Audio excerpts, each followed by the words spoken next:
Welcome to the weekly Impact Sales Tribe VIP call. I'm your host, Joe Beck, and today we're going to talk about one of my favorite topics as it relates to selling, and particularly selling higher ticket products or services, and that is overcoming price objections.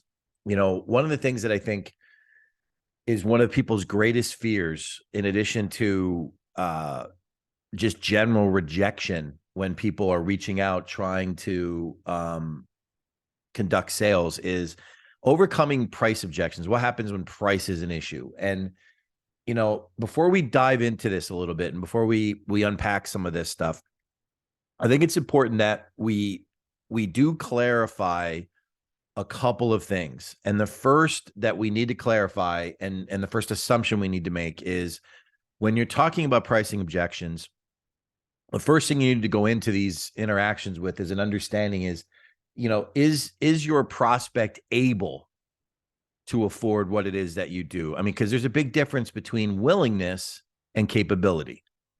Somebody might be willing and may want your product, may need your product, but they just may not be capable of getting it. And that is a distinction that we need to at least acknowledge. So as we talk about these things, no amount of work on overcoming price objections will overshadow the reality if the person is completely incapable of affording what it is that you do. Now, that leaves us a broad range of possibilities. There's a difference between having the money in the bank and affording it, or having access to the money to get it, or working on financing terms and getting it, whatever that is. But I think it's important, before we even have the conversation about price objections, that we put out the disclaimer that this is assuming that your prospect either can afford it, either has the money, or has access to the capital to be able to do what it is that you do. And that's a really important distinction, because I don't want to go 3/4 of the way through this and have somebody, point out that, well, if they don't have the money, if they have no capability, then this doesn't really matter, because that's absolutely true. So making that assumption, though, we're going to dive right in. We're going to talk about overcoming price objections. Now, one of the things that's really important when you think about the issue of price objections, the first thing is, and I didn't put this in the slide because I think it should be kind of an automatic, but it isn't for a lot of people. The first thing that you have to remember when somebody brings up a price objection is to not be defensive, to not become defensive about their concern, their issue, their challenge on price. And this is an Achilles heel for some people. Some people struggle with this. Some people, because they are either so passionate about what they do, or are just a sold out believer that what it is that they're doing will change that person's life, and it seems like a no-brainer to them. They will sometimes seem defensive when the issue of price comes up. There are some people that will automatically argue about price on everything that they do. They're just wired that way to negotiate. Nothing wrong with that, right? You shouldn't take offense to it, nor should you be defensive about it when somebody brings it up. So that's kind of the first thing. The next point that you need to keep in mind is that particular issue, in most cases, the price objection is coming from something.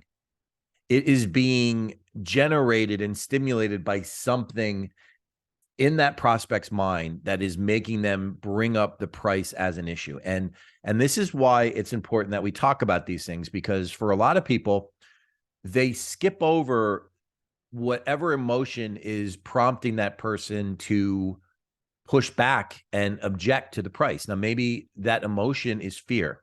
That's very true. And it's a reality. Maybe that emotion is anger.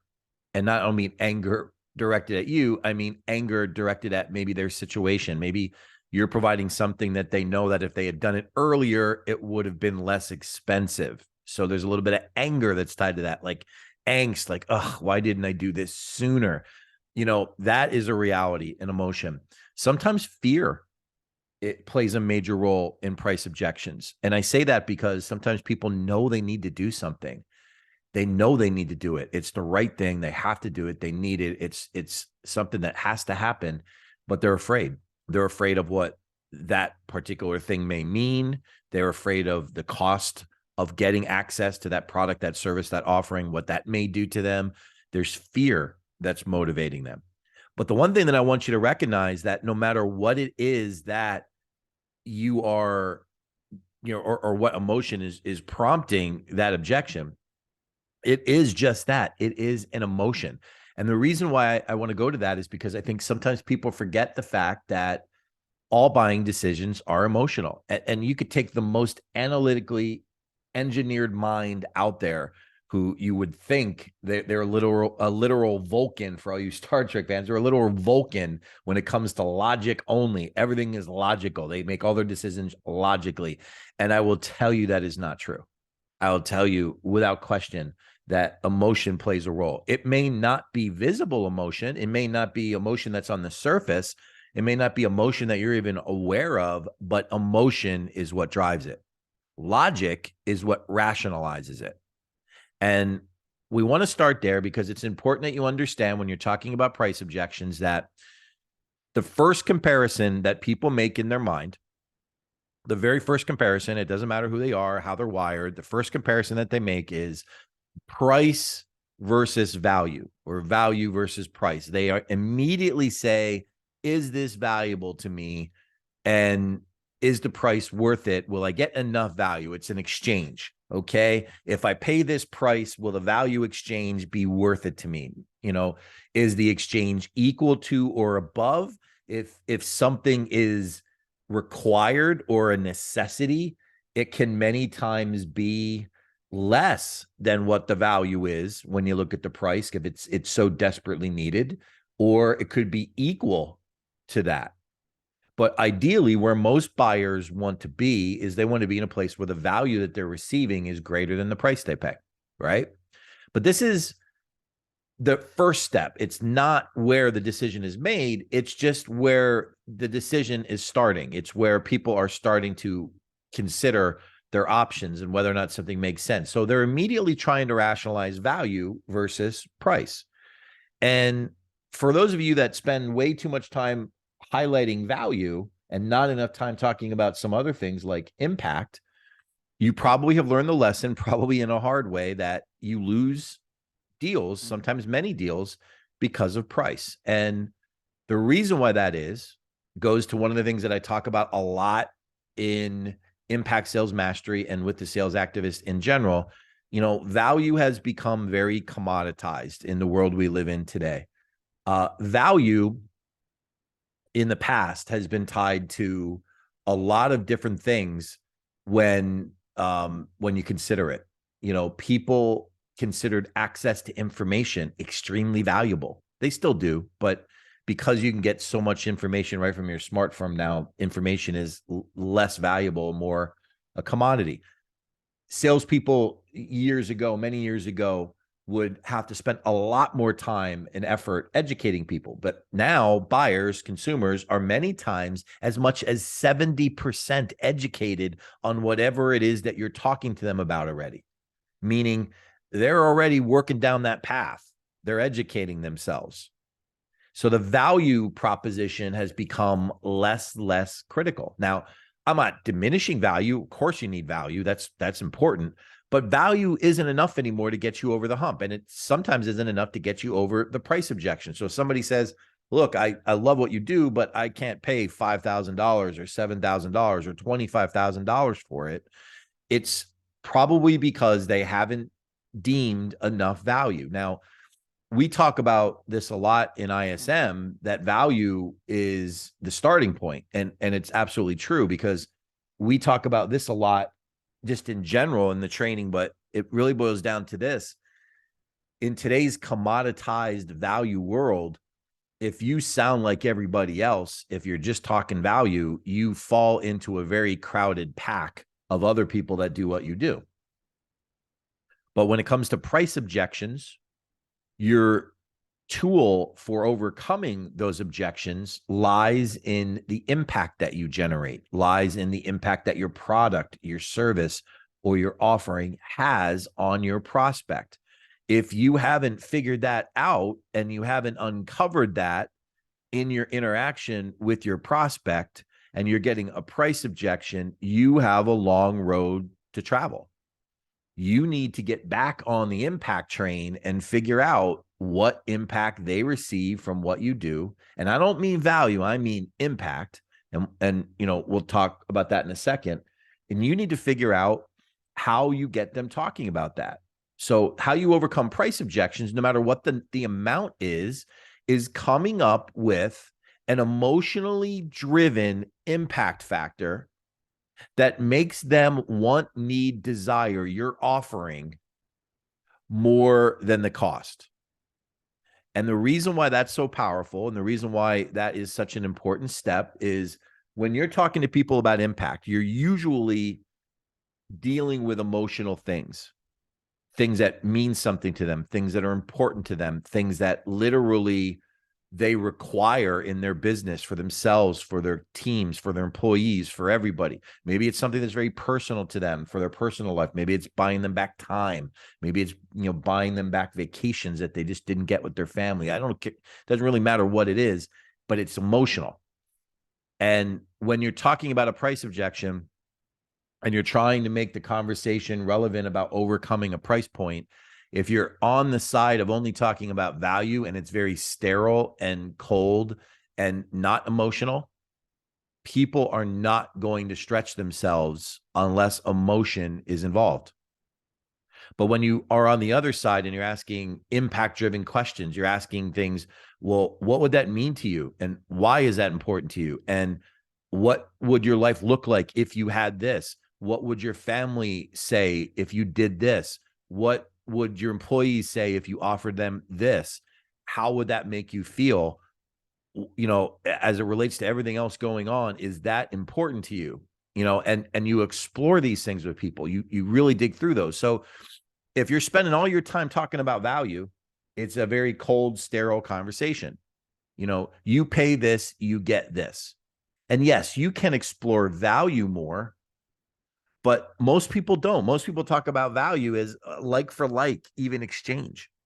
And the reason is, people kind of get a little lazy. They get complacent in their conversations, in their interactions, in their opportunity to interact with people and truly show them what they can do. They get to value. They think they have enough. And this is an important little psychological trick that we play on our own minds.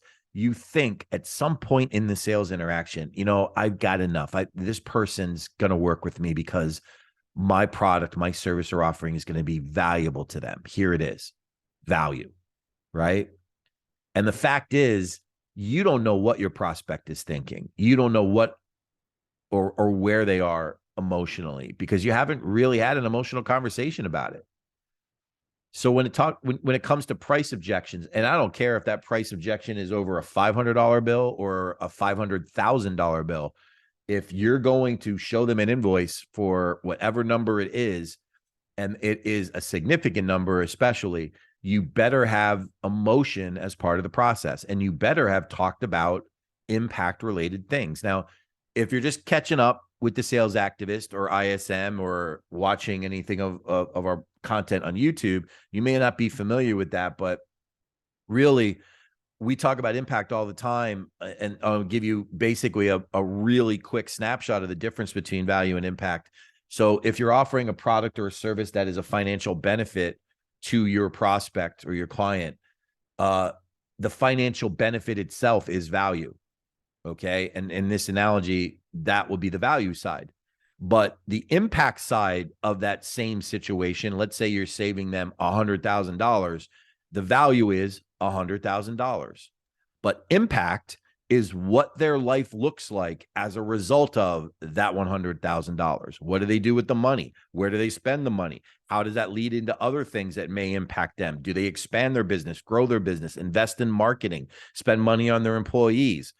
It takes off on a life of its own. And it happens because you ask them, well, let's just say, for example, if I slid a check across the table to you for $100,000, what would you spend the money on? And then you listen and you let them talk about it. Now, we talk about this a lot in sales positioning. Well, guess what? It's not rocket science. It's the same thing when you're talking about price objections. Most people haven't gone that far. When I look at and evaluate thousands of sales interactions that I have over the years, thousands, probably tens of thousands of sales interactions with people, whether it's on the phone or in person or in meetings, on conference calls, whatever it is. And I evaluate where things went wrong, where the wheels came off the car. It's usually they didn't explore impact enough. And it doesn't matter if it's the price that's the factor or the positioning that's the factor. If they didn't explore impact, if it was only on value, it wasn't enough. And it's a really, really important distinction, because people will get hung up and they'll make all kinds of mistakes with the price objection. There is only one response to the price objection. Well, let me ask you, Mr. Client, what do you think it's really worth? Now, I know that's a scary question to ask somebody, because some people would assume that that person may say, oh my goodness, well, I don't think it's worth $10,000. I think it would only be worth $4,000. And they're afraid that they'll get undercut. But stick with me on this. If you spent legitimate time talking about impact, if you spent a lot of time learning what was important to them, time, money, taking care of their employees, taking care of their family, getting time with their family, whatever the desired or outcome would be on the impact side, versus just talking value. When you ask that question I just mentioned, well, what do you think it's worth? What would it be worth to you? When you ask that from a standpoint of only exploring value, yes, you are exposed. You are exposed because in their mind, the value isn't enough, so it should be less. So they're going to say the price should be less. But flip it on the other side, go to the impact side, and let's say that person says, oh, well, I would get back more time with my family. Well, that's great, Mr. Client. Let me ask you, what would that time be worth to you? Priceless, right? Or, well, I would probably invest that into my business to help it grow. Great. Do you think you could get more business by doing that? Absolutely. Well, let me ask you, Mr. Client, what would that be worth to you? It would be worth a lot. Or I'm going to be able to take that extra vacation because of having this new product, this new service or offer. It's going to save me time and I'll get that extra vacation.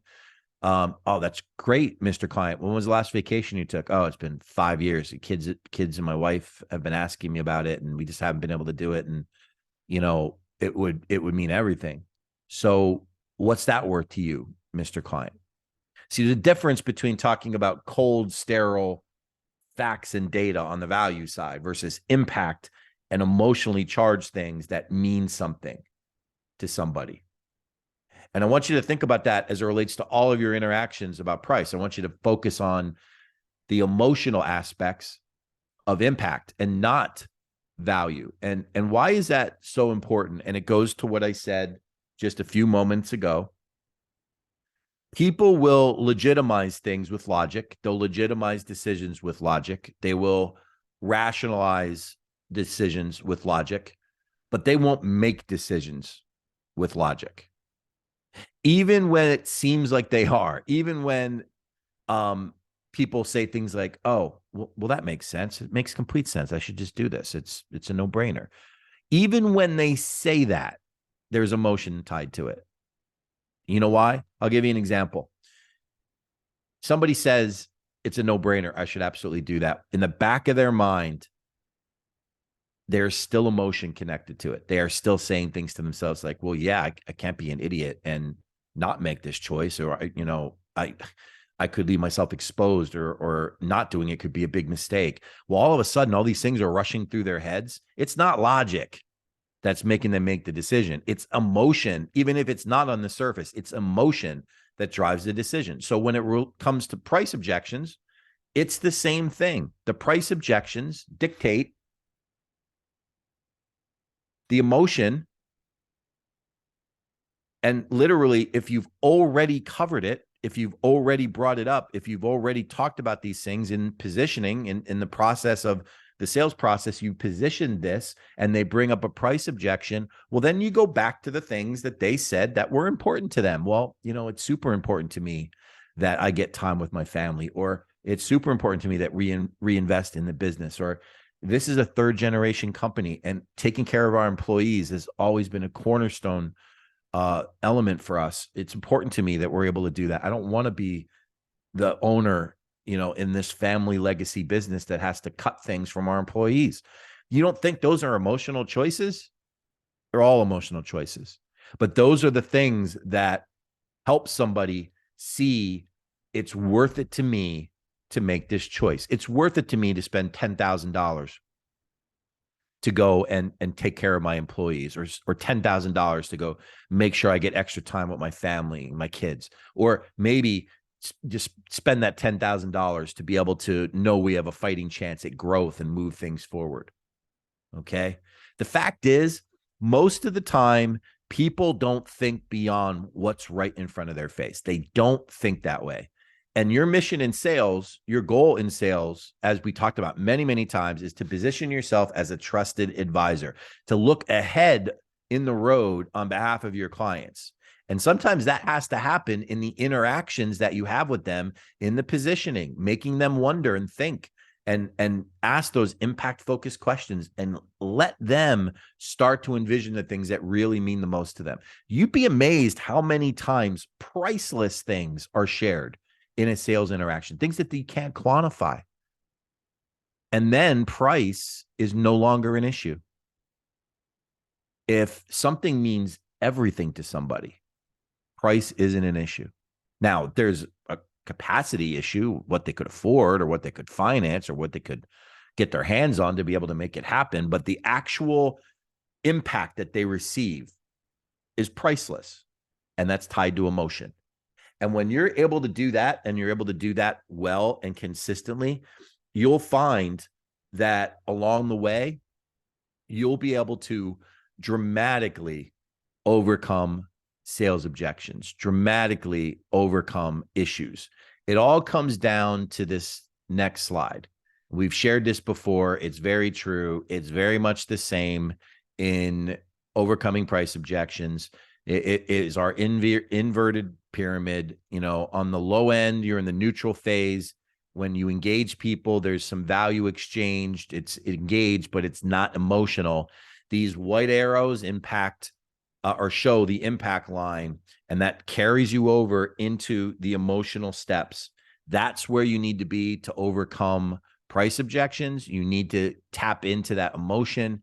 Again, it doesn't do away with capacity or capability issues, but it does get people past it. And look, every interaction is different, but the one similarity, the one commonality of all of them when it comes to higher ticket sales and overcoming price objections is emotion. Figure out a way to read those emotions, to tap into them, to know what really makes your prospects tick, and overcoming price objections becomes a much easier proposition.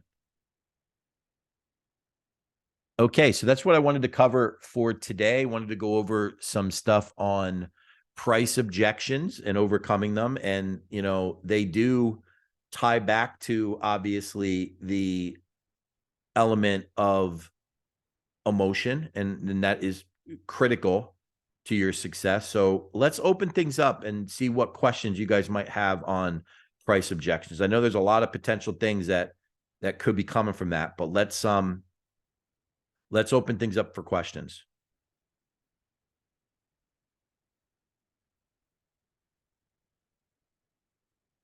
Anybody have any questions for me?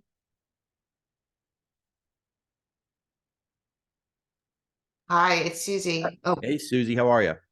I actually don't have a question. I had a comment. I had a very interesting bad sales call the other day. Not me talking to a prospect, but someone who wanted my business. Mm-hmm. And it's amazing. He wanted me to be he wanted me to pay to have my own podcast with him. And the way he sold it to me, or tried to sell it to me, was complimenting the heck out of me. That's what he did the whole time. Just telling me how awesome I was, how great my profile looked, and all this stuff. And then he proceeded. He didn't want to talk about price, and he never gave me the price. even though I asked him for it. But he just, the way he got around the stuff was complimenting me. And I'm wondering, it didn't get anywhere with me, but I'm wondering if I see somebody's profile or I see somebody's resume, I guess I'm wondering how far complimenting gets you. If it's genuine, like if I see somebody's resume or I see somebody's profile and it genuinely looks like I can tell they're really accomplished. And it's just not demonstrated as well as it could be demonstrated, but I can see that it's there. I'm just wondering how far that gets you. Wow. No, that's a great question. I think what you need to consider, the first thing is if you're in any way I'm not saying you are, Susie, but in any way, if somebody is consciously telling themselves to compliment somebody more, then that's probably past the line.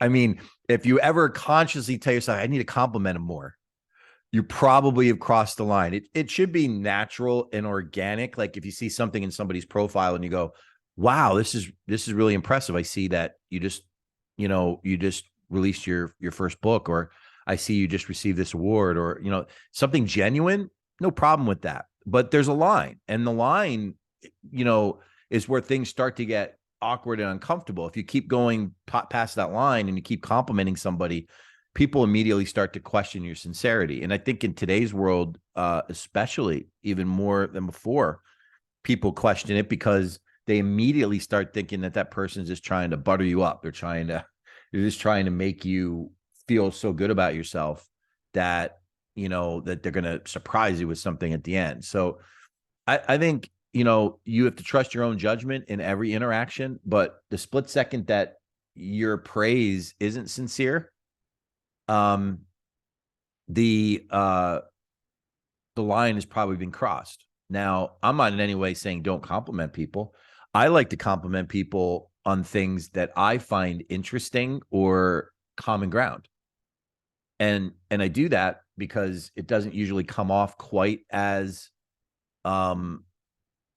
intentional. It just naturally, it's like I things stand out to me that resonate with me. So it makes it easier for me to compliment people on those things. Like if I see somebody who has a similar background or a similar accomplishment, something that they've done, I was like, wow, I can relate. I know how hard that must have been. Those are things that I find very easy to compliment people on, but I never do it in a way that I think makes it not believable. Like I think you always have to, remember that. I think, there's a line, and we talk a lot about this in ISM, and you guys know this, that it's all about the other person. But it's all about the other person in the other person's voice. It's not about you talking about the other person or you complimenting the other person. It's all about the other person when the other person says it. And there's a distinction there. Because if the other person says it, that's not coming off like you're overpraising them. That's just them talking about it. Does that make sense, Susie? Yeah, totally. Thank you. You're welcome. Hey, Joe. Hey, David. How are you? Very great. Thank you. That was a great talk between the two of you just now. I have a question. So, and thank you for covering it right out of the gate. True. Sometimes people they just can't afford it. It doesn't matter how much they love it. Sometimes that happens. Now, what do you do if there isn't any indication, you really feel that this is a strong process, there isn't an indication that the person can't afford it. And you're in the price objections. You go through the whole thing and people are having price objections, and you start to sniff out and you start to suspect this person just actually can't afford this, but they're not saying that. Yeah. Yeah. There must be a tactful way, or even just a flat out, if you've had a go, just say, can we just talk here for a minute? It's just your money aside. I mean, is this something that you can afford? I mean, you know what I'm saying? Because you could be going over price objections because sometimes price objections are not the real objections, especially as you say, if we haven't gotten into, if we haven't had enough impact talk. What if you have, and they just can't afford it and they're not saying, and you get the question, is there a way to uncover that late? Yeah. And that's a great question, David. I think I definitely had that happen where people were like gung ho about everything. And then they're just, they don't want to say that they can't afford it. Yeah. I think the way to do that, you always have to be very cautious and respectful of the other person's emotions about that, especially if they really want whatever it is that you're showing them, right? So I think the first thing you have to do is you have to isolate and be sure you know what the objection is. And that the easiest way of going about that is figuring out, isolate the price and say, so let me ask you this. Everything else aside, if we took the price out of the equation, if price wasn't the issue at all, if it wasn't a factor, would you do this? If money didn't play a role in this at all, would you look at this and say, yes, this is a good decision, I'm doing this? And get them to emotionally say, yeah, definitely, I would do it. Okay. So that isn't the issue. So anything related to the decision of it being valuable, you needing it, all that other stuff is done. And they say, yes. Okay. So then let's talk about the price. Maybe it isn't an issue. Maybe it is, but let me ask you, how do you feel about the price for this? Do you think this is reasonable? Because maybe their issue, David, isn't that they can't afford it, and you don't know this yet. Maybe their issue isn't that they can't afford it. Maybe it's because they don't think it's quite worth exactly what you're charging them or what you're willing to charge them. So the first thing is figuring out, what do you think of the price? Like, ask them. Maybe they say, I think it's probably close, or I wasn't really quite sure what something like this would cost. It's more than what I thought, but at least you get them talking about it. Yeah. Maybe it isn't an objection as it relates to the price itself. Maybe it's just a validation and that they need to understand more of what they get. Because say that again. I said, maybe it's not an issue with the price itself. Maybe it's just a validation and they need to understand more of what they get. Like, see, what happens is, somebody sees a price for something and immediately in the back of their mind, the wheels start turning. Yes. Maybe it's turning because they're questioning whether it's worth it. Maybe it's turning because they're questioning how to pay it. You don't know. So the quick thing is isolate the value. So we've acknowledged that yes, they think it's valuable. And then you go back to the issue of price and you figure out, is it because they're trying to figure out how they can afford it? Or are they struggling with, is it worth quite that? Or maybe there's some other compromise on it. Maybe they can do some of what you're recommending. There's all these different variables and you need to figure out where they're falling to uncover that. And the trick to it, David, is to get them to share with you what they're thinking, and I've found many times it would be very, very beneficial to say to somebody, I've talked to so many people that have sat exactly where you're sitting. And I ask them all the same question right before they make a decision. And I want to ask you the same question, as you look at all of this stuff, tell me what you're thinking. Because sometimes, David, they may not volunteer what they're thinking immediately, but if you approach it comfortably and it doesn't make them feel awkward, they may say, David, what I'm really thinking about, quite honestly, is I'm concerned about paying for this every month. I'm worrying about this, or, I know I could do some of this. I can't do all of it. Or, you just got to try to get them comfortable enough to start talking more. And then you can work with it. Yeah. Maybe it's not a true price objection. Maybe it's a partial price objection. It's like, I can't do all of it, but I can do 75% of it. Okay, well, that's a starting point. Let's get you started. Let's do something versus nothing, right? There's always room for working out compromises. Does that make sense? It makes great sense. Okay, good. That's my job. I'm here to make sure we make great sense. Not Yes, just it good is. sense. Not good. No, no, we're not paying for good sense. Yeah. And the fact is, though, it's these little awkward nuances that trip a lot of people up, you know. And I'm not saying anybody on this call or anybody listening to this recording's been there, but I'm willing to bet you have. you know, you have a great call, great interaction, you get to the price thing, and all of a sudden you feel like you're sitting across the table from an alien. Like they're just like a different person. And you're like, I can freely admit that it has what happened, and happened? Like, I have been tripped up by it. I'm like, what happened? I was sitting here talking to Bob. Bob's an amazing person. I love Bob. He's great. And the next thing I know, I look up and it's ET. Like, it's just not the same person. That happens. And when that happens, when that awkwardness happens, your best approach is to try to get them comfortable enough to share with you what they're thinking, and I hate to say this is even a sales thing. This is a human being thing. Like, this is being intuitive enough and receptive enough to understand that things have changed and you need to change. Like, you need to, meet them a different way. If what we were doing previously in the interaction isn't working anymore, well, then you need to make a change. Price is just one of those factors. It could be other issues.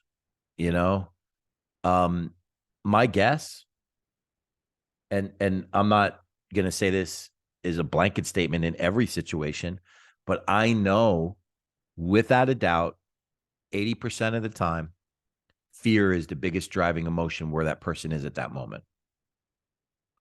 The question is figuring out what they're afraid of. Are they fear of the financial commitment? Is afraid of trying something else again and failing? Is the fear the rejection or criticism they hear from other people when they find out that they spent money on this? Like, fear is a big motivator. And I don't care what business you're in. And I want everybody that's here live, and I definitely want everybody that's going to listen to this recording to pull the speakers close to you when I say this, because I'm not going to scream it loud, but I am going to say it clearly. All of these things that we talk about are related to fear. And if you can figure out how to get people to express their fear, you only have to explain one thing to them to be successful and to close more sales than you can ever possibly imagine. And that is this. You need to say to them, I know I've shown you a lot of stuff, but at the end of the day, I'm not here to do all that stuff. I'm here to do one thing. I'm here to help you, and I'm here to help remove your fear. Fear of this not working, fear of my life looking the way it's looked the last 20 years and I'm not happy with it, fear of whatever they're afraid of. Your job is to remove fear, to give them a product, a service, an offering, whatever it is that helps make their life better, their situation better, and diminish the fear. Now, people don't like to talk about fear because it exposes human frailty and, insecurities, and people don't like to talk about it. But man, you better get comfortable with learning how to deal with fear. And I tell people all the time, and I've told people this in multiple different industries. It's like, I'm not in the X industry, whatever my industry is. And I say it now in sales coaching too, because it's very much true in sales coaching. I'm not in that industry. You don't understand what industry I'm in. I'm not in that industry. I'm in the fear removal business. Like, that's what I do. I remove fear for people. Now, that fear looks different with each person. The situations are different, so the fear is different, and each person carries their own different levels of fear, but it really boils down to that fear removal business. That's what the business is. You're all in that business. Whether you knew it or not, you're in that business. I've yet to see anybody come to me and say, well, I do this. Fear doesn't play a role in what I do. Oh, yeah, it does. Do you deal with human beings? Yes, it does.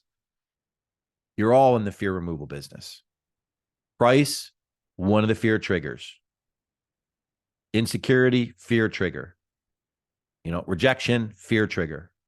It all comes back to fear. And the sooner you can get comfortable analyzing that and figuring that out with people that you're sitting there across or with or talking to, and help them deal with it and get them comfortable with you, you really think price matters to that person who for the first time in their life is breaking past that fear point or getting relief on that when they've needed it? I know this is delving deep into some stuff emotionally, but as it relates to the price objection issue, fear plays a major role.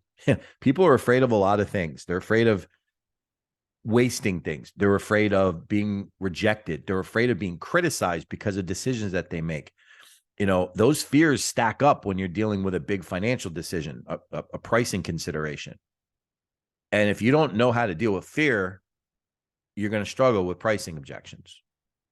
But as soon as you just realize, like, look, I'm here to help you deal with the fear, give you something that you don't currently have, help you in a way maybe that you need to help, give you more of what impacts you, then fear removal becomes your business. And that's what the value is. That's where you really give them the most. Okay, sorry, I didn't mean to go off on that, but it's so accurate when you're talking about these big price objections. Now, any other questions? Any other questions I can answer for you guys?